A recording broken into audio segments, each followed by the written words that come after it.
La vida en toda iglesia local, es una vida complicada, muy complicada. Y lo es porque los que componen cada iglesia local son personas como tú y como yo. Por eso es que la vida en la iglesia es una vida complicada.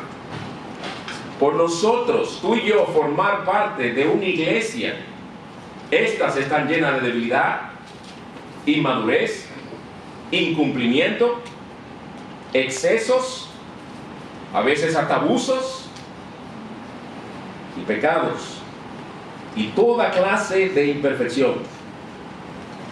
Por eso todos asentimos y decimos es verdad cuando oímos a alguien decir no hay iglesia perfecta. Y asentimos a eso porque sabemos que es una realidad, no podemos negarla. Y nosotros somos parte del problema.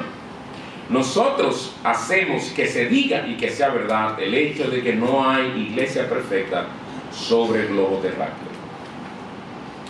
Y sin duda alguna no hubo iglesia en el primer siglo a quien le encajara más esta descripción de que no hay iglesia perfecta que la iglesia de Corinto.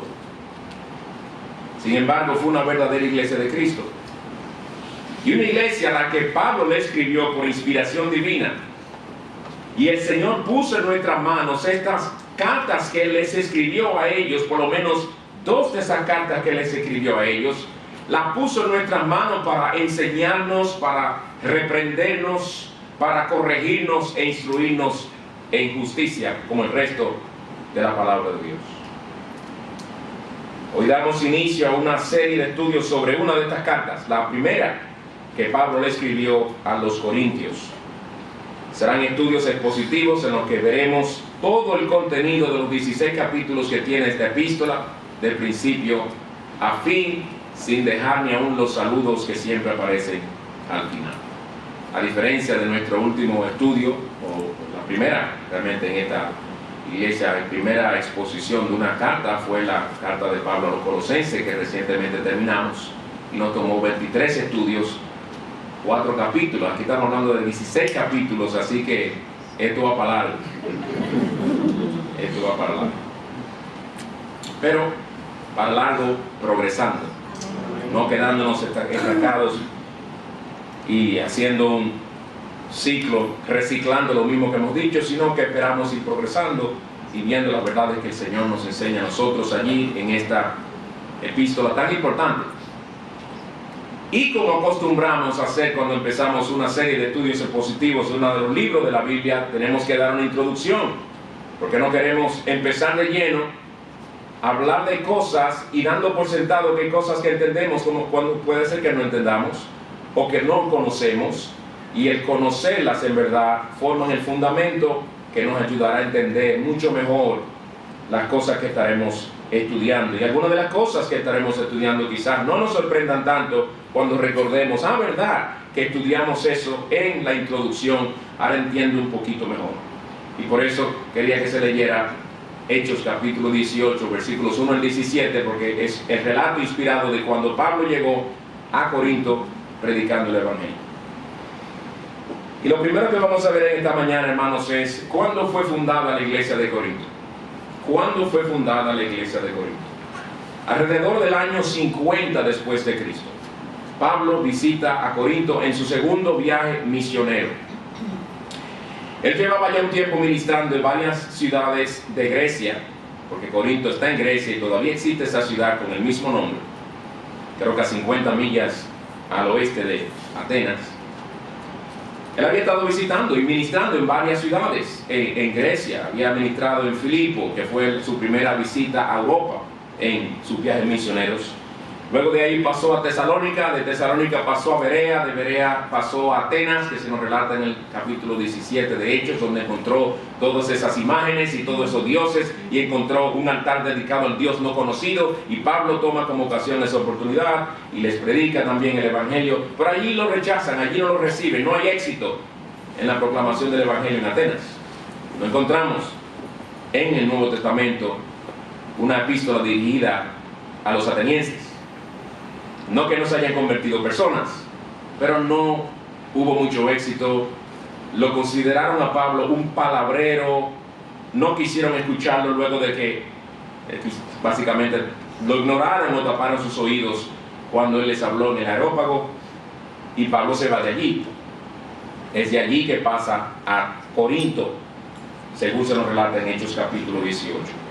Cuando llega a Corinto, como leímos durante el culto, él conoce a Priscila y Aquila, una pareja de judíos convertidos, que también desempeñaban la misma función que Pablo desempeñaba, porque Pablo no solamente era un teólogo, Pablo también era un fabricante de tiendas, es decir, de tiendas donde la gente vivía, es decir, que conocía y era especialista en hacer y confeccionar tiendas de cuero, que era generalmente de lo que se fabricaban.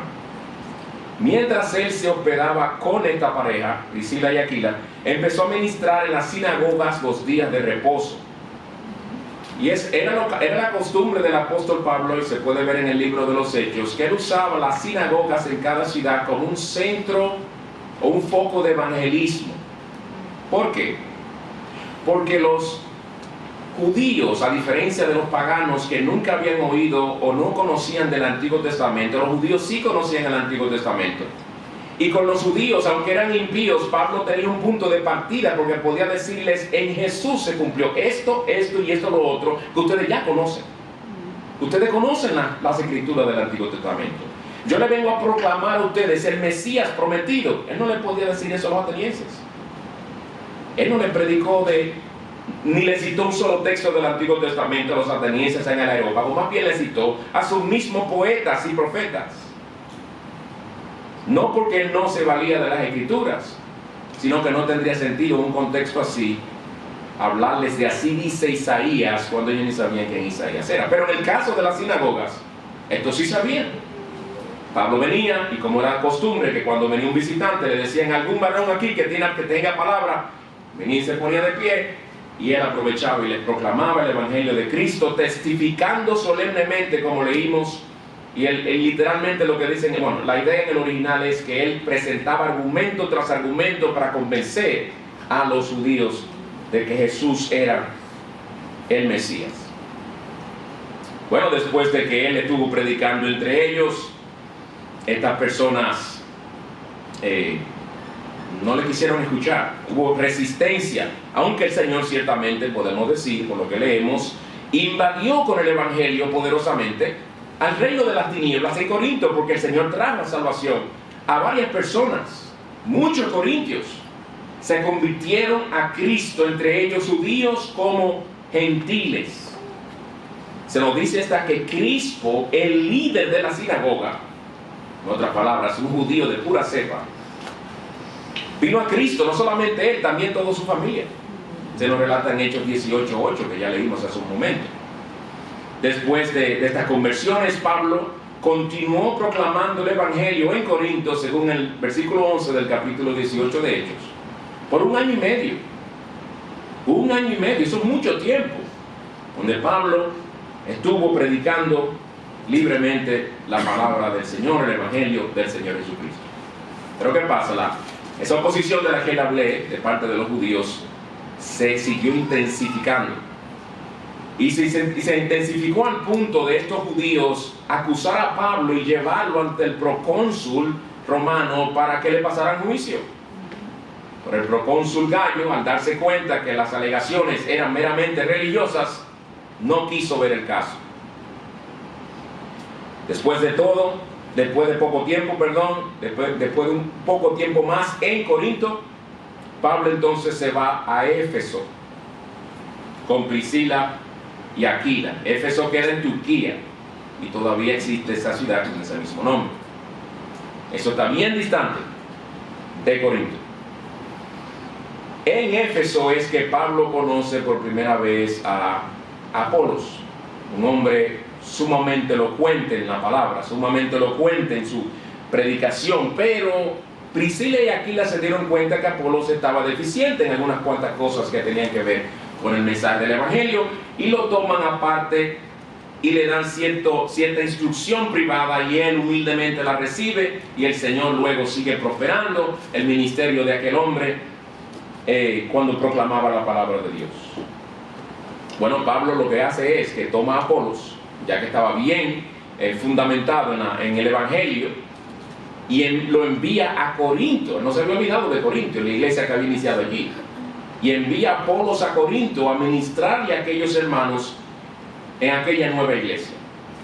De ahí que más adelante veremos en el capítulo 3 que había las facciones y divisiones que había en Corinto, de que algunos eran de Pablo, otros eran de Cefas, otros eran de Apolos. Y ahí la razón por la cual le tomaron ese aprecio a Apolos, porque Apolos fue ministro entre ellos también, enviado por Pablo desde Éfeso. Bueno, hermanos, así se fundó aquella iglesia unos 20 años después de la muerte y resurrección del Señor Jesucristo en la ciudad llamada Corinto. En segundo lugar, vamos a ver cuándo se escribió la epístola. ¿Cuándo se escribió la epístola? Y es importante ver estos detalles.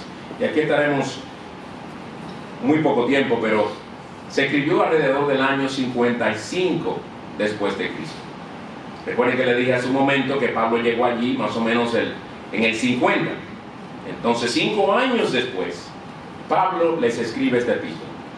¿Por qué es significativo saber ese detalle? Porque eso nos ayuda a entender a nosotros que cuando Pablo escribe el primero a los Corintios, él les está escribiendo una iglesia nueva, prácticamente nueva en la fe. Eran relativamente recién convertidos. Y si después de su partida siguieron convirtiéndose más, también habían hermanos de 1 año de convertido, de 2 años de convertido, era una iglesia relativamente nueva. Se podría decir que en comparación con otras, como por ejemplo Tesalónica y otras más, los bereanos y otros más, estos eran unos creyentes en pañales. Eso nos lleva a preguntar, ¿será esa la razón por la cual había tanta inmadurez? ¿Será esa una? Porque hay varias razones de por qué ellos actuaban, cómo estaban actuando, y Pablo les dice que no estaban en necesidad más de leche que de carne. En otras palabras, a ustedes todavía no le han crecido los dientes espirituales, solamente tienen las encías. Ustedes están inmaduros todavía. Por eso es importante entender esto, hermanos. Y él les escribe esta epístola desde Éfeso, donde él se había ido después de salir de Corinto. Todavía se encontraba allá. ¿Cómo lo sabemos? Porque en el capítulo 16 de esta misma epístola, en los versículos 8 y 9, Pablo lo da a entender. Bueno, Pablo lo dice: pero me quedaré en Éfeso hasta Pentecostés, porque se me ha abierto una puerta grande para el servicio eficaz y hay muchos adversarios. Les estoy escribiendo desde aquí. Yo me voy a quedar más tiempo aquí, donde estoy, en Éfeso. Es decir, que ya Pablo llevaba, si no se movió de ahí, llevaba unos 5 años en Éfeso. Llevaba más tiempo ahí dedicándose a aquella iglesia. Quién sabe si también por eso es que la epístola a los Efesios es más rica doctrinalmente, más sólida doctrinalmente que la de primero a los Corintios. Obviamente primero a los Corintios tiene doctrina, ya veremos alguna de esas doctrinas que menciona, pero ustedes saben en lo que lo han leído y estudiado, que no es tan densa doctrinalmente como lo es, por ejemplo, Romanos, ni Efesios, los Efesios. La epístola a los Efesios no lo es. Es más práctica, aunque obviamente la práctica nuestra se desprende de la doctrina, pero definitivamente no hay comparación en ese sentido. Veamos en tercer lugar los destinatarios. Los destinatarios de la epístola. Yo me río, hermano Alex, sabe por qué yo me río, porque hubo una palabra ahí que yo había puesto que él me dijo que era, se extrañó, como que le chocó esa palabra y él tenía razón y la cambiamos. Y ahí está, ahí, los destinatarios de la epístola. ¿A quiénes se le escribió la epístola? Y usted me dirá, ¿por qué usted va a gastar saliva en eso cuando sabemos que fueron los corintios? Bueno, la pregunta es, ¿quiénes eran ellos? ¿En qué circunstancias vivían? Es importante saberlo.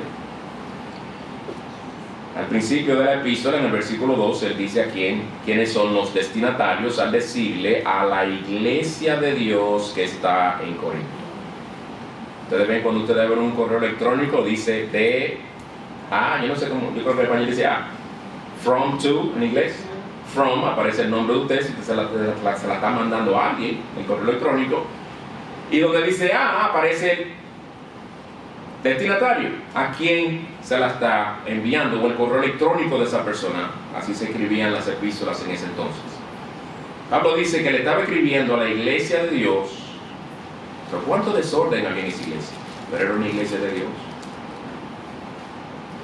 A la iglesia de Dios que está en Corinto, una iglesia local, en un sitio geográfico específico, ¿verdad? Para cuando Pablo les escribe esta epístola a ellos, eran una iglesia, como ya indiqué, con unos 4 a 5 años de existencia, relativamente nuevos. Pablo había continuado en comunión con ellos. Pablo no se había desentendido de ellos por el hecho de haberse ido a Éfeso, sino que continuaba en comunicación. Y hermanos, en realidad, si no se pone a leer la epístola completa, y el hecho de que Pablo hace referencia a una carta que les había enviado en el capítulo 5, versículo 9 creo, y también responde a las preguntas que ellos le habían hecho a él, había una correspondencia entre ellos, y hay cartas que él les llegó a mandar que nosotros no tenemos, por lo menos 2. El Señor no la quiso no la quiso dar como parte del canon de las Escrituras. Pero eso nos indica a nosotros que había una constante comunicación entre Pablo y estos hermanos, que él sabía necesitaban de la gracia del Señor, necesitaban instrucción apostólica. Bueno, esta carta realmente Pablo la escribe porque alguien o varias personas de la familia de Chloe, creo que se pronuncia Chloe, le habían informado a él que habían unos problemas allí.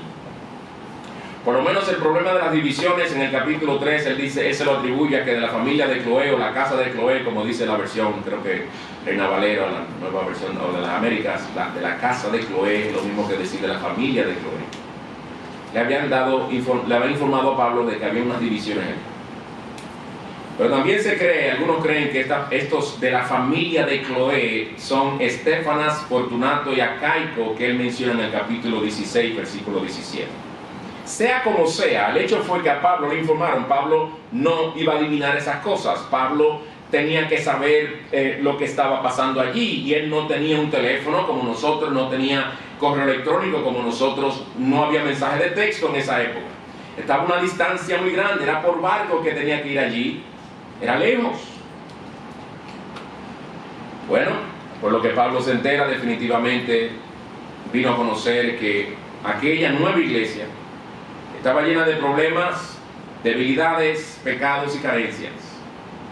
Cuando Pablo se entera de esos graves problemas que había, no pudiendo irse de Éfeso porque el Señor lo quería allí, como él mismo le comunica, les escribe esta carta que conocemos como primera a los Corintios.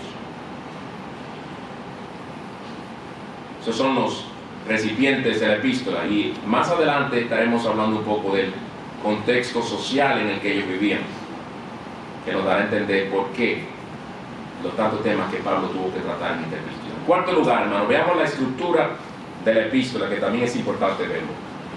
Si fuéramos a dividir de forma general esta epístola, podríamos dividirla en 2. De los capítulos 1 al 6, Pablo trata con los problemas de lo que le informaron que estaban sucediendo o estaban enfrentando en aquella iglesia local. Y de los capítulos 7 al 16, Pablo responde a las preguntas, o gran parte de esos capítulos, Pablo responde a las preguntas que ellos les habían enviado a él. Por eso cuando él, por ejemplo, si van al capítulo, no lo tengo citado, pero si van al capítulo 7 de 1 Corintios, un momento, 1 Corintios capítulo 7, donde trata sobre el tema del matrimonio, etcétera, etcétera.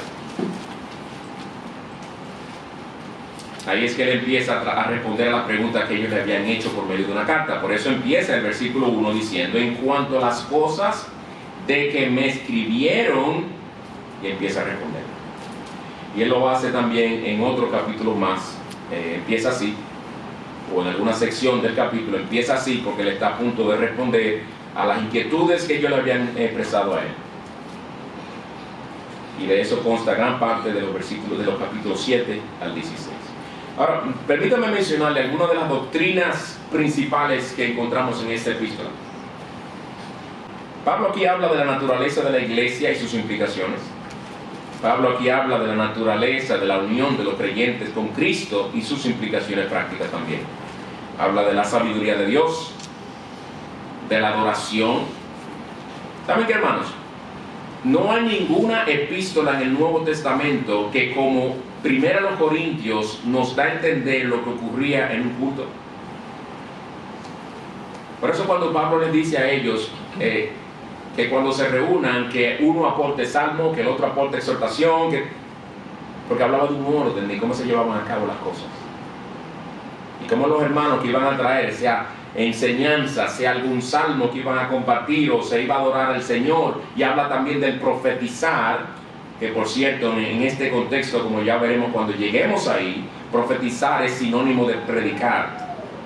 Cuando Pablo dice que prefería profetizar que hablar en lengua, no era que él prefería predecir el futuro que hablar en lengua, no, por eso él dice que la profecía era para edificación. Cuando una persona predecía el futuro, ¿en qué edificaba el otro? Lo único que podía decir, bueno, vamos a esperar que se cumpla lo que el Señor prometió, lo que el Señor trajo por medio de esa profecía. Profetizar en este contexto es proclamar la palabra. Por eso en 1 Tesalonicenses se usa en el mismo contexto también cuando dice Pablo que no menosprecien las profecías. Bueno, esta es la única epístola en realidad donde encontramos, como quien dice, se podría decir, el orden de un culto. Pablo tratando de organizar el desorden.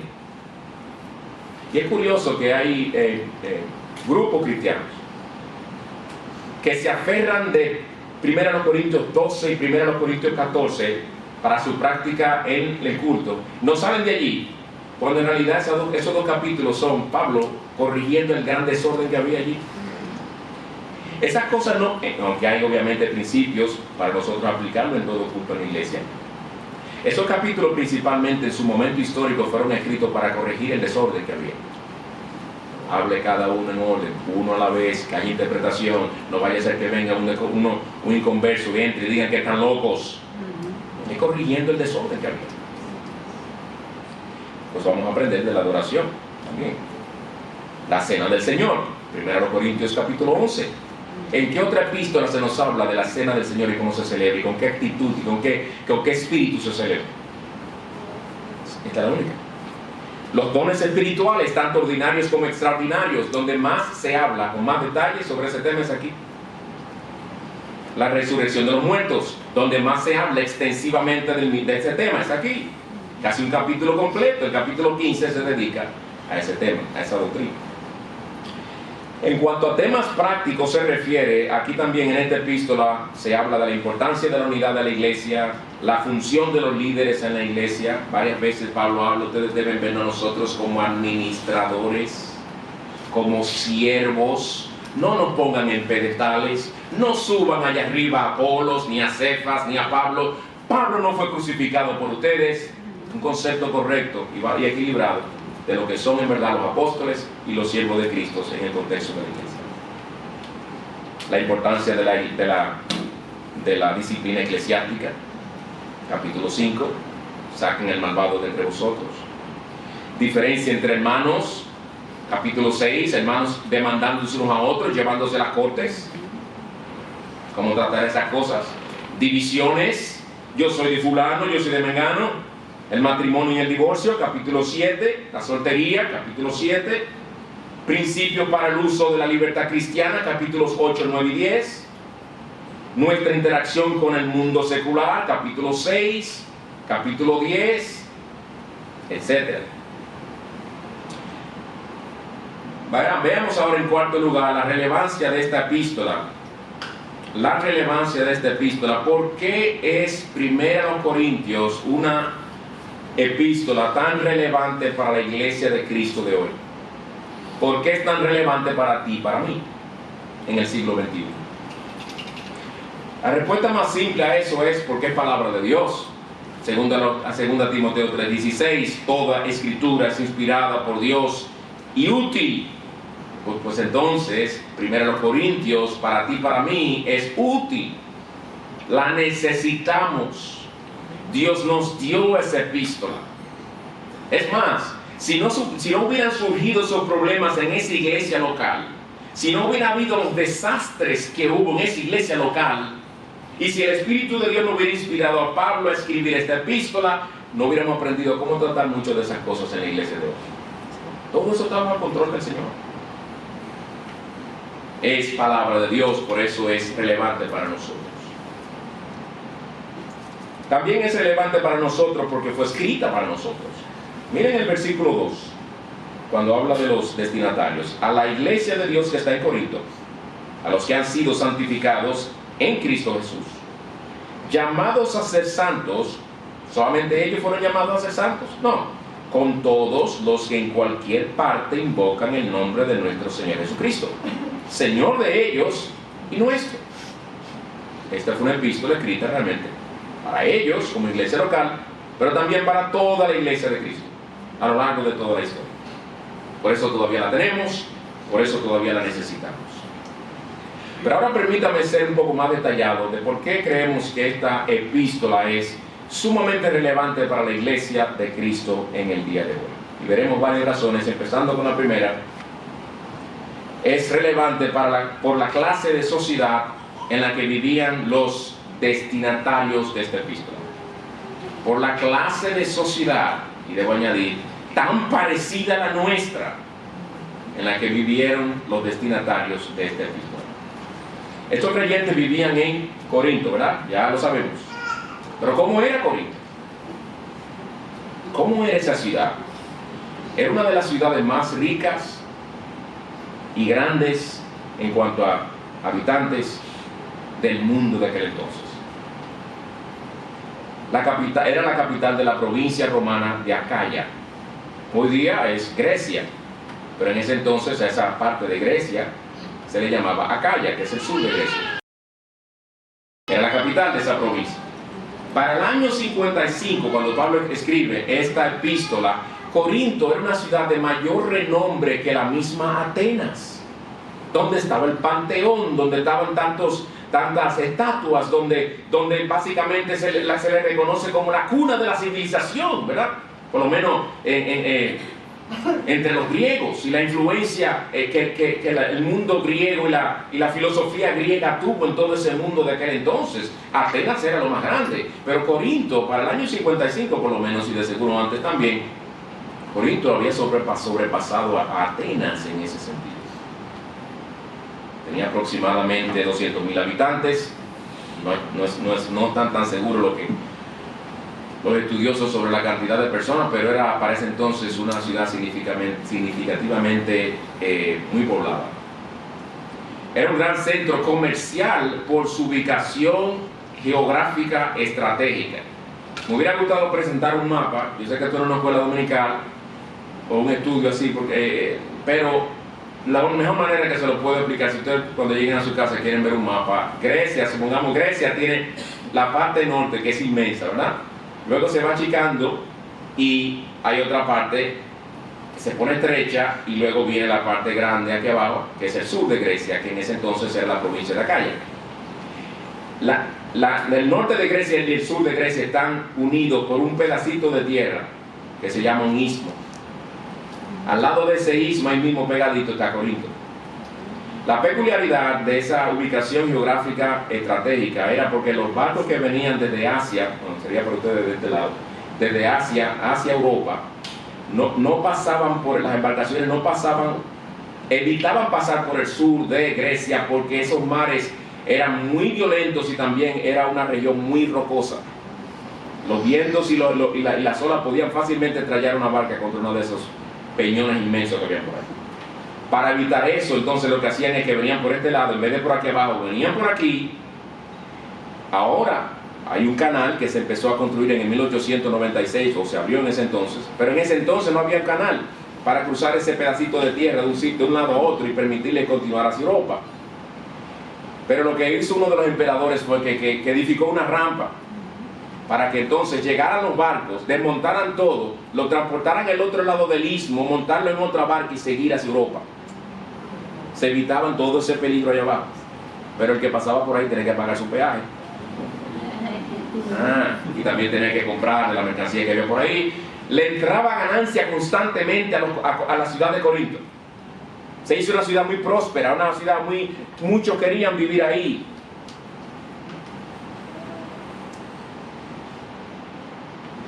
También Corinto cada 2 años celebraba los conocidos Juegos Ísmicos, no sé pronunciar bien eso, los Juegos Ísmicos, que no eran tan famosos como los Juegos Olímpicos, que se celebraban creo que cada año, cada 4. Cada 2 años se celebraban los ísmicos, porque se celebraban en ese istmo en Corinto, y eran también de mucho renombre. Con razón el apóstol Pablo en el capítulo 9 les dice a ellos que los que hace referencia a los que compiten en los juegos, que se abstienen de todo. Yo de esta manera peleo, no como golpeando al aire. Esas referencias a competencia, juegos, boxeo y cosas así, lucha. Ellos entendían de qué le estaba hablando, inmediatamente iban sus mentes a los juegos ísmicos que cada 2 años celebraban en esa ciudad. Corinto, hermanos, era un centro cultural y una que disfrutaba también de buena oratoria, y la oratoria era algo que les fascinaba a ellos. Bueno, a los griegos en general les fascinaba la oratoria, la buena oratoria, pero a los corintios también les fascinaba la buena oratoria.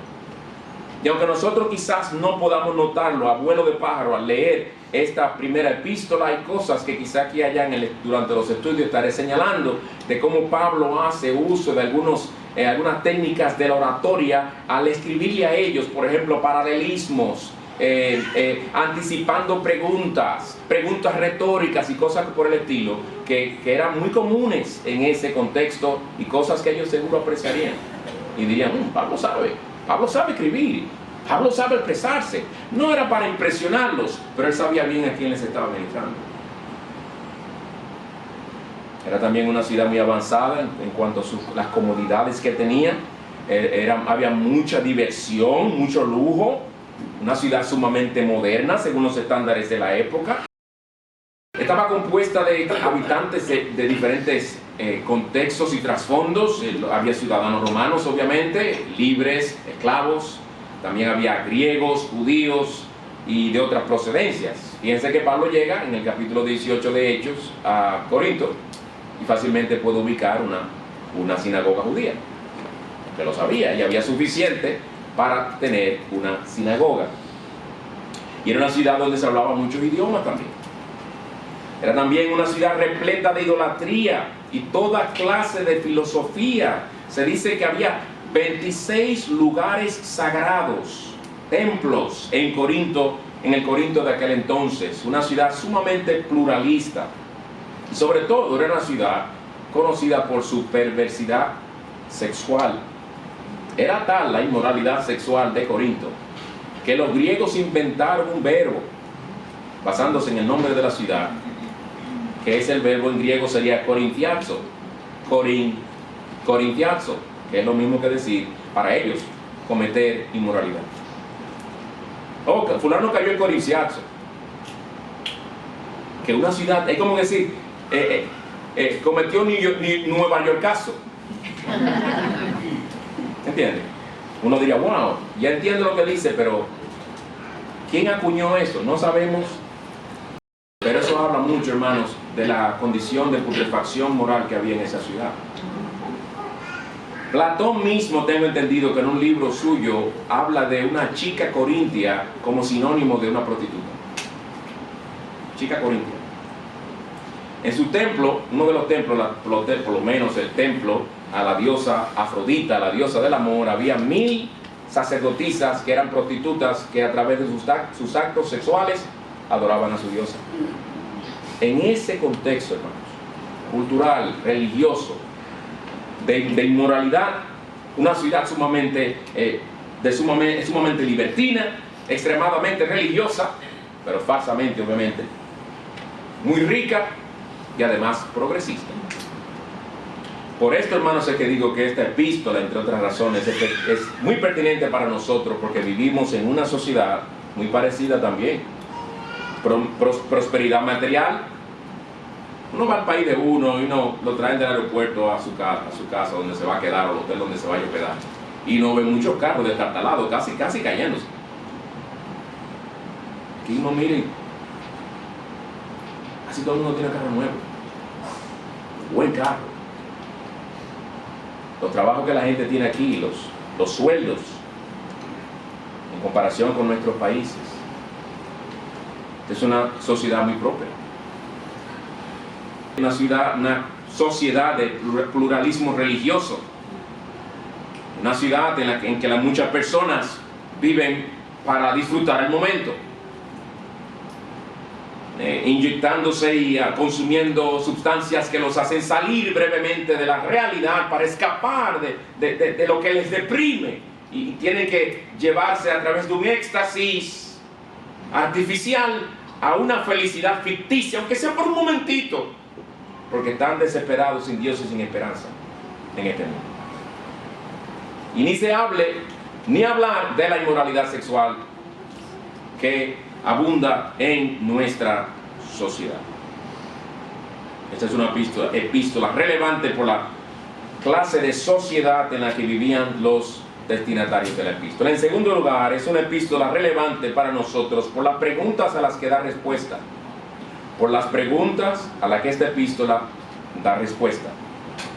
Los hermanos de aquella iglesia, queriendo saber cómo tratar ciertas circunstancias que se presentaban en esa sociedad idólatra y promiscua, le hacen varias preguntas al apóstol. Y aunque nosotros no tengamos que bregar con algo como, por ejemplo, el comer comida sacrificada a los ídolos, ciertamente en esta epístola se nos dan principios bíblicos que podemos aplicar a nuestras propias vidas. Ellos sí tenían que enfrentar esas cosas. Y ya cuando lleguemos estaremos viendo cómo era que eso les afectaba, por qué era tan apremiante esa situación, por qué era tan apremiante que hasta tuvieron que preguntarle a Pablo cómo aplicar los principios cristianos a esa situación. Veremos cómo eso se parece a otras cosas más con las que tú y yo también bregamos, que son asuntos de conciencia. Y al ver los casos y situaciones a lo que Pablo tuvo que dar respuesta, vamos a aprender muchas cosas y veremos cómo estos principios también se aplican a nosotros. En tercer lugar, esta epístola es relevante por los problemas que se confrontan en esta epístola. Vamos a decir los pecados, mejor debía haber dicho. Es relevante por los pecados que se confrontan en esta epístola. Los pecados que enfrentaban los hermanos de aquella iglesia eran parecidos a los que se enfrentan hoy en cualquier iglesia local. ¿Cuáles eran algunos de esos problemas? Eran muchos, solamente voy a mencionar dos. Uno de ellos eran los partidismos o facciones. Partidismos. Después de Apolos haberles ministrado a ellos por un tiempo, entre algunos de ellos se desarrolló un apego y un aprecio para con Apolos por haber sido el instrumento que Dios usó para su edificación. Y digo yo, lo más probable, porque como ellos eran personas que valoraban mucho la elocuencia, al Apolos ser un hombre, dicho aún por la Escritura, tan elocuente, tan poderoso en palabras como se dice, para ellos era lo máximo que Apolos les predicaba. Y tener un casete de Apolo casete no había, pero ellos cada vez que tenían la oportunidad de oír a Apolos, lo más seguros iban con mucho gozo. Pero también estaban otros, no es que despreciaban necesariamente a Apolos, pero que se identificaban más con Pablo, quizás por él ser judío, o quizás por él entender tanto en la sociedad y la cultura griega, también por ser un hombre tan intelectual, tan profundo en su conocimiento teológico, se aferraban de él. Otros se aferraban de Cefas. Cefas es el nombre arameo de Pedro. Pedro también había ministrado entre ellos, y entre ellos había desarrollado un afecto especial por ese siervo de Dios. Y otros, como sabemos, dicen que se identificaban únicamente con Jesús. Suenan como los más espirituales de ellos. No necesariamente era un indicio de espiritualidad. Podría ser también un indicio de que ellos no valoraban en nada a aquellos hombres de Dios que le estaba usando entre ellos. Los tenían en poco y decían mejor que yo me identifico con Jesús. Yo no me identifico con ninguna denominación, como hay personas que dicen así. El hecho era que estaban divididos, había facciones entre ellos. Y no era simplemente porque se sentían más ministrados por uno que el otro, no meramente porque tenían un afecto especial para uno además de los otros, porque quizás Dios usó a ese para traerles el evangelio por primera vez. No, hermanos, era que se habían formado facciones, estaban en la misma iglesia, pero divididos en grupos. Vaya para allá, usted de Apolo, vaya para allá. O sea, habían actitudes pecaminosas. Tenían sus predicadores favoritos y por eso se habían estado dividiendo en grupos que se identificaban cada uno con su líder preferido. Pablo tiene que venir con el evangelio a ponerle las cosas claras.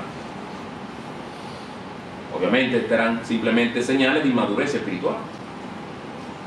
Y como ya veremos, Pablo tiene que confrontarle fuertemente por estos partidismos o facciones, al punto tal de llamarles carnales. Y ya llegaremos ahí. Eso no enseña la doctrina del cristiano carnal, como algunos creen. Pero también otro problema o pecado que había era un pecado de inmoralidad que había entre ellos, que no se había estado tratando según las Escrituras. Estos creyentes se habían estado dejando influenciar por la sociedad promiscua que les rodeaba.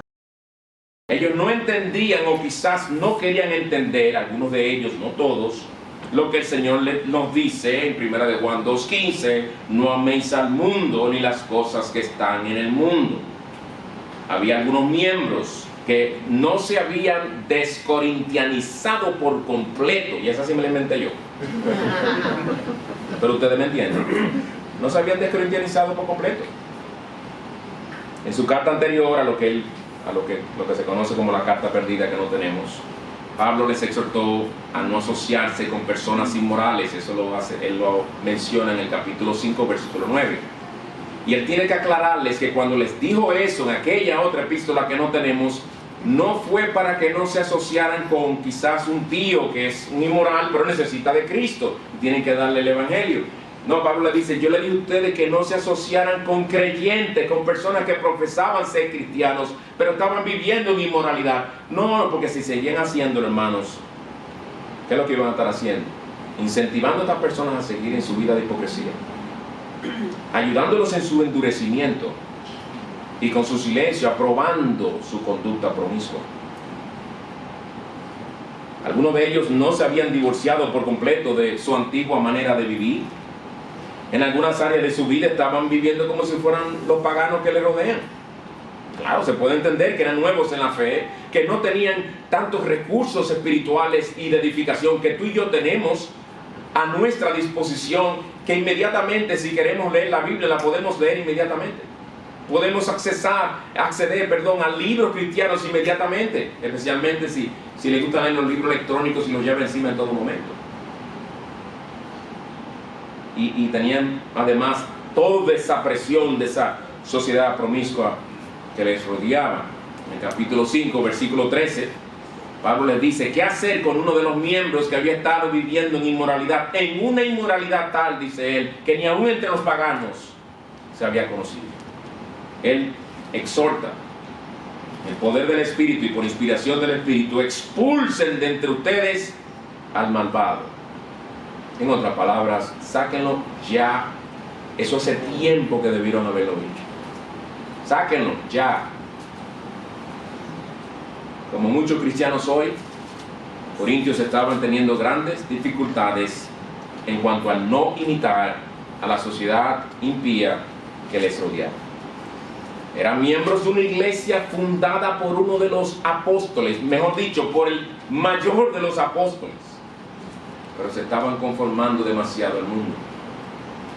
Como dijo un siervo de Dios en su comentario, cito: querían estar en el reino de Dios mientras tenían un pie en el reino del mundo. Querían tener las bendiciones de la nueva vida sin soltar los placeres de la vieja vida. Querían tener lo que consideraban lo mejor de ambos mundos, pero Pablo les dice que eso era imposible. Y ahí que les dice en el capítulo 6, versículos 9 y 10: ¿o no sabéis que los injustos no heredarán el reino de Dios? No os dejéis engañar, ni los inmorales, ni los idólatras, ni los adúlteros, ni los afeminados, ni los homosexuales, ni los ladrones, ni los avaros, ni los borrachos, ni los difamadores, ni los estafadores heredarán el reino de Dios. Fin de la cita. Hermanos, lo preocupante era que estos creyentes, en su arrogancia, continuaban asociándose con miembros de la iglesia que andaban en inmoralidad como si fuera nada. Y verdad, les pregunto yo a ustedes, ¿verdad que la iglesia de hoy necesita mucho escuchar un mensaje como este? ¿No está la iglesia de Cristo de hoy pareciéndose en algunos aspectos más y más al mundo? ¿No tenemos al mundo confundido a veces porque nos parecemos a veces tanto a ellos que ellos no saben quién es quién? Pero te digo evangélico, pero mira, usa la misma palabrota que uso yo. Este es cristiano, pero vive con el mismo afán de hacerse rico que yo.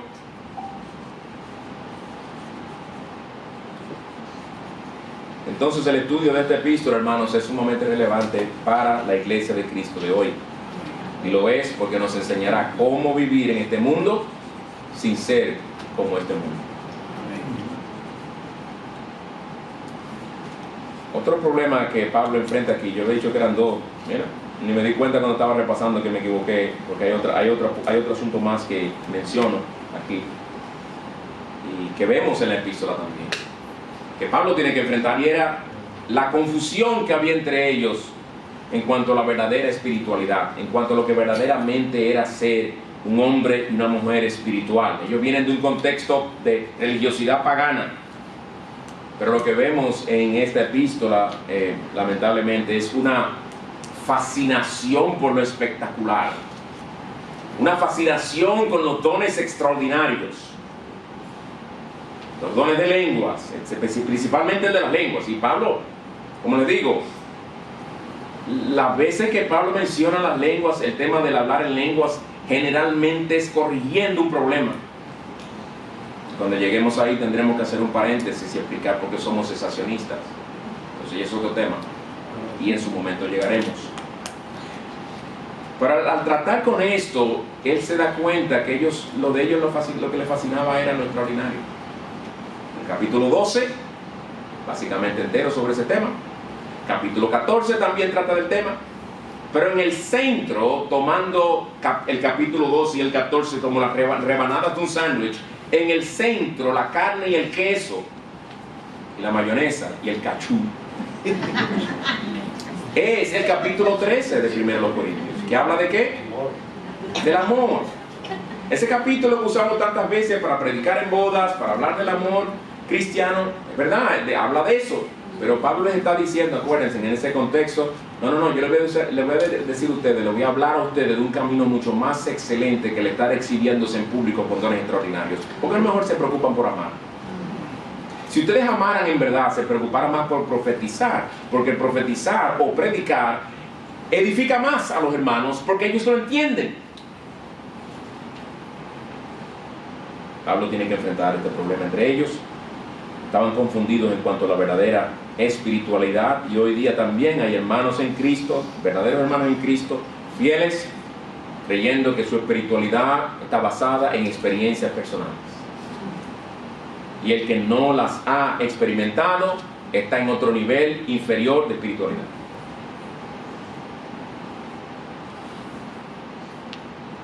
Hay cristianos como los corintios, no quieren conocer más, sino sentir más. Por eso no creo que jamás nos escuchen cantar un himno que diga: Dios, déjame sentirte. Sentirte. Bíblicamente hablando, el experimentar la presencia de Dios no tiene nada que ver con que uno se le ericen los pelos o sienta, se le ponga la piel de gallina. No tiene nada que ver con eso. Que uno se emocione en un momento dado por algo que esté leyendo o cantando, de modo que todo nuestro ser debería estar involucrado en una adoración a Dios. Pero no hacer que esas experiencias sean equivalentes a haber estado cerca del Señor. Estos hermanos, al igual que cristianos de hoy día, no están tan interesados en servir a los demás, ni en aprender la palabra, sino más bien en sentirse usados por el Señor. Si estaban los corintios, anhelando principalmente aquellos dones que les hacían exhibirse en público. Un desequilibrio que lo que produce es un cristianismo infantil un cristianismo infantil que se caracteriza ayúdenme, que se caracteriza por la superficialidad y el emocionalismo. Y los cristianos de la era digital, como tú y yo somos, corremos grandes peligros si no nos despertamos y tomamos en serio el mensaje de esta epístola. Ellos no enfrentaban los problemas que tú y yo tenemos, las tantas distracciones que tú y yo tenemos, que no podemos estar tranquilos haciendo un devocional, que a menos que pongamos el teléfono en completo silencio, podemos estar leyendo la palabra de Dios. Eso es responsabilidad nuestra, silenciar eso, hermano. Si nosotros le damos importancia a nuestra comunión con Dios y tomamos en serio lo que estamos haciendo, vamos a silenciarlo. Ellos no tenían esos problemas. Y me pregunto, ¿se puede realmente experimentar crecimiento espiritual en personas que pasan más tiempo en YouTube que en las Escrituras? Si es así, no va a haber crecimiento espiritual. ¿Qué madurez experimentaremos cuando nuestra comunión con Dios es una actividad esporádica, sujeta a nuestras emociones? Hoy me siento por orar, no estoy por orar. ¿Estoy por venir a la iglesia o no estoy por venir a la iglesia? ¿Cómo me siento hoy? ¿Cómo vamos a crecer así? ¿Cómo vamos a evitar caer en la superficialidad si no profundizamos por medio del estudio de libros doctrinales y prácticos? Libros que el Señor nos ha dado, porque nos ha dado dones a la iglesia, que toman temas, que toman doctrinas, las desglosan, las explican en una manera que nosotros podamos entenderlas de un modo intelectual y también ver sus implicaciones prácticas. Y damos gracias a Dios, hermanos, que en su gran amor nos dio primero a los Corintios, porque en ella aprenderemos lo que es la verdadera espiritualidad. Bien, hemos visto que esta epístola es relevante por la clase de sociedad en la que vivían los destinatarios, es relevante por las preguntas que responde, es relevante por los pecados que confronta. Por último, es relevante por el remedio que Pablo aplica.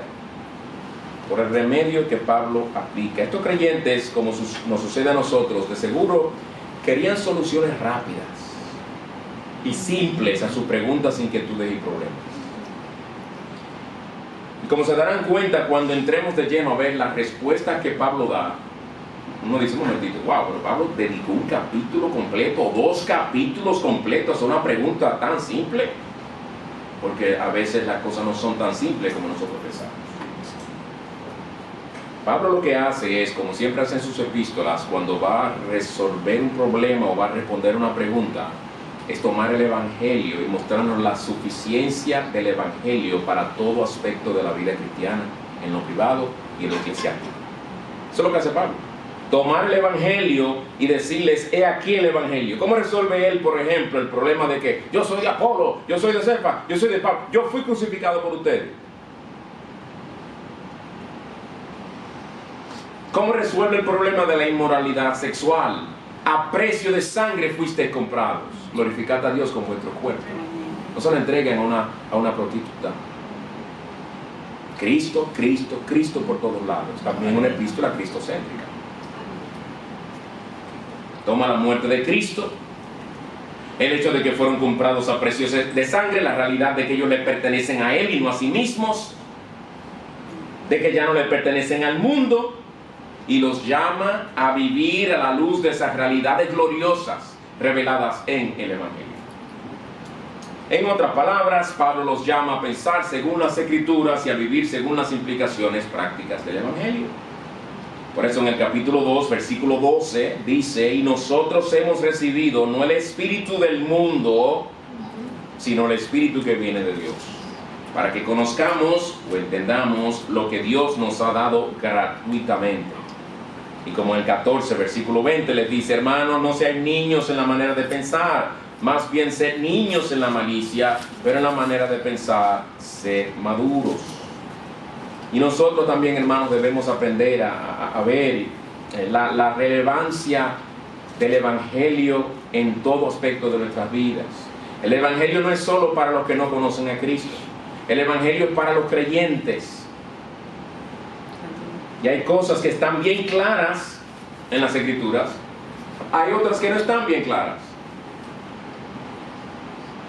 Y a veces hay creyentes que quieren que uno les dé una respuesta simple, o simplemente les diga qué hacer y qué no hacer, y ya, resolvieron. No, a veces hay que ir a la Escritura y decir: tú entiendes lo que implica el que ya tú no te perteneces a ti mismo, porque a precio de sangre fuiste comprado. ¿Tú entiendes lo que eso implica? Eso tiene que ver con esto en tu vida, con esto en tu vida y con esto en tu vida también. Lo que cada uno de nosotros tiene que aprender es a tomar esos principios y aplicarlos a cada situación, a cada tentación, a cada circunstancia particular, especialmente en aquellas áreas que llamamos áreas grises. No son ni blancas, no son negras, no son claramente pecado, no son claramente permitidas, pero a veces no tenemos una prohibición específica en la Escritura. Sabemos que nos es lícito, y Pablo trata de ese tema: todo me es lícito, pero no todo me conviene. Ven hermano, este epístola es sumamente relevante. Por ejemplo, los corintios le dicen a Pablo: Pablo, ¿podemos comer de este tipo de carne? Pablo no diría sí o no. Él no responde así. Básicamente la respuesta de Pablo es: bueno, depende. ¿Te dijo el que te invitó que fue sacrificada a los ídolos esa carne antes de tú comértela? ¿No te dijo? Bueno, no, qué bueno, cómetela. La próxima vez que vayas, ni le preguntes, cómetela. Si te lo dice, espérate un momentito.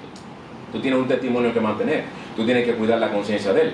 Porque si él te dice que fue sacrificado a los ídolos y tú al comer, él entiende que tú estás uniéndote a él en su adoración a ese ídolo falso, tú estás entonces mandándole un mensaje claro a su mente, que tú te unes en su idolatría. Entonces no lo hagas. Esto va más allá de un pedazo de carne. Esto va más allá de lo que tienes por delante. Esto tiene que ver con Cristo y su gloria, y tiene que ver con el alma del otro. Por eso Pablo no era tan simple en su respuesta. Bien, hermanos, estas son las razones por qué pensamos que este título es relevante para nosotros. Permítame decir dos cosas más y concluimos. En primer lugar, esta epístola es un testimonio bien claro del poder del Evangelio. Es un testimonio bien claro del poder del Evangelio. Después de que Pablo en el capítulo 6 da una lista de pecados horribles que eran típicos de esa sociedad, él les dice lo siguiente en el versículo 11: y esto eran algunos de ustedes. Ya no lo son. Ya no lo son por la gracia de Cristo. Ya no lo son por el poder del Evangelio. Esto eran algunos de ustedes, pero fueron lavados, fueron santificados, pero fueron justificados en el nombre del Señor Jesús y en el Espíritu de nuestro Dios. Pablo, por ser fiel a Cristo y por amor a las almas, llevó el Evangelio a una ciudad que era un pozo de inmoralidad, y él lo sabía. Pero él vio aquello como una oportunidad gloriosa para que Cristo invadiera con su Evangelio aquella sociedad. Y tuvo el gozo inmenso de ver almas salvadas y vidas transformadas por el poder del Evangelio. Un siervo de Dios dijo, no me acuerdo quién fue, cito: si el Evangelio funciona en Corinto, puede funcionar en cualquier lugar. Amén. Prediquemos la palabra de Dios y el Evangelio de Cristo con esperanza, hermanos. Amén. Con esperanza. El Evangelio de Cristo invadió a Corinto. Pues no importa lo duro que sea el corazón humano, no importa cuán hondo haya llegado el pecador en su pecado, el Evangelio de Cristo es poder de Dios para salvación. Amén. Amigo que nos escuchas, que nos visitas, esta epístola es también para ti. Sigue viniendo a escuchar estos estudios. Amén. También para ti. Una iglesia nació en una ciudad tan corrupta y endurecida, tan de espaldas a Dios como esta, porque Cristo mismo dijo: el Hijo del Hombre vino a buscar y a salvar lo que se había perdido. Amén. Pero tú tienes que verte como Él te describe, perdido. Si no, no vas a ver tu necesidad urgente de Él como Salvador. Ponte a pensar. Jesús significa Salvador. De algo tiene que salvar. ¿De qué es que salva? No de problemas de salud, porque aunque te sane hoy, mañana te va a volver el dolor y te vas a morir algún día. No de problemas económicos, siempre tendremos problemas económicos. Jesús dijo, a los pobres siempre los tendréis con vosotros. Señores, pobres siempre van a haber. Y quizás seamos tú y yo los que seremos pobres por el resto de nuestras vidas. Él vino a salvarte de tu pecado. Él vino a salvarnos de nuestro problema principal, que es el pecado que nos separa de Dios. El pecado que tiene la sociedad tal y como se encuentra. No es la falta de educación que nos tiene así. No es la falta de profesionales que nos tiene así. No es la falta de terapeutas que nos tiene así. La falta de Dios. Falta de un Salvador, a quien no hay que, cuya salvación no hemos querido reconocer que necesitamos urgentemente. Búscala a Él y serás salvo, mi amigo. ¿Estás perdido? Tú calificas, Él vino a buscar gente perdida. ¿Eres un pecador? Calificas para ser salvo, Él vino a salvar pecadores. Vuélvete a Él y en Él hallarás un Salvador que se deleitará en salvarte y perdonar toda tu maldad. Amén. En segundo lugar y último, esta es una carta escrita con gran amor. Es una carta, una epístola llena de gracia, llena de la gracia de Dios. Si uno lee los primeros 9 versículos de esta epístola y los últimos 6, se dará cuenta de que es una carta llena de amor y de gracia. Pablo dice que él se dirige a la iglesia de Dios en Corinto. Qué nombre más solemne, iglesia de Dios. Pero a la vez no estaban viviendo a la altura de esa realidad. ¿Y por qué es así? ¿Por qué es nuestro Señor tan bueno como nosotros? Un pastor que conozco hace mucho, un hermano que es pastor que conozco hace muchos años, hace mucho no hablaba con él. Hablando con él esta semana me decía, mira Harry, nosotros somos un tollo, un disparate. La gracia de Cristo lo es todo. ¿Saben los disparates que tú y yo hacemos en nuestra vida espiritual, en nuestra vida cotidiana? Los defectos que tenemos, los pecados que a veces ni queremos reconocer ni ver. ¿Por qué todavía estamos en pie? ¿Por qué todavía somos parte de una iglesia? Por lo que nuestro Jesús es, lleno de gracia y de verdad. Porque se profetizó de él en Isaías lo siguiente, en Isaías 42:3, y él se dijo que iba a ser así, y fue así. No acabará de romper la caña quebrada, ni apagará la mecha que apenas arde. Cuando Él nos ve a nosotros y nos ve como una caña quebrada, Él no termina de quebrarla. Ya eso está dañado, rómpelo ya y bótalo a la basura. No, Él nos restaura. Él nos ve como una mecha que está a punto de apagarse. Él no la termina de apagar. Él la sopla para que ese fuego arda más. Porque Él es un Dios de gracia y misericordia.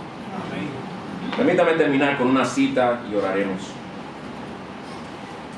Dice Andrew Wilson en un comentario sobre esta epístola, cito, y he cambiado unas cuantas cositas para que tenga mejor sentido en español. Los corintios eran un lío, pero Dios los amaba de todos modos.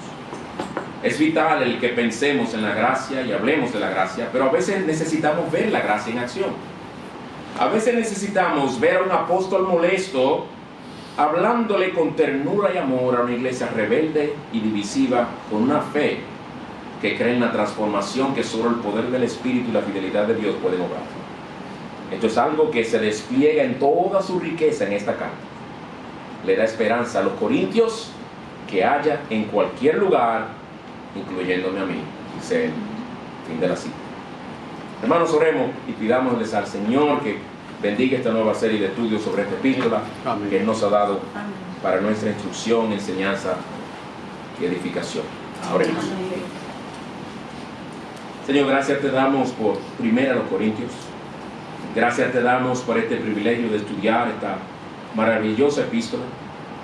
Danos hambre y sed de tu palabra, Señor, que cuando vengamos aquí vengamos anticipando lo que tú quieres darnos, que la podamos absorber, que podamos entender lo que se nos enseña y sobre todo oír tu voz claramente hablándonos al exponerse los textos que tenemos en esta epístola. Te rogamos, oh Dios, que tú nos ayudes a tomar en serio tu palabra, que esta palabra venga a santificarnos. Gracias por ser un Dios lleno de gracia y misericordia para con nosotros, tu pueblo. Gracias, Señor, por no acabar de quebrar la caña cascada. Gracias por no apagar el pablo, la mecha que humea. Gracias por vernos y mirarnos con ojos de compasión, recordando que somos solo polvo. Ven, Señor, a ser tu hombre, que en todo tú recibas la gloria. Amén. En Cristo te lo pedimos. Amén. Amén. Amén.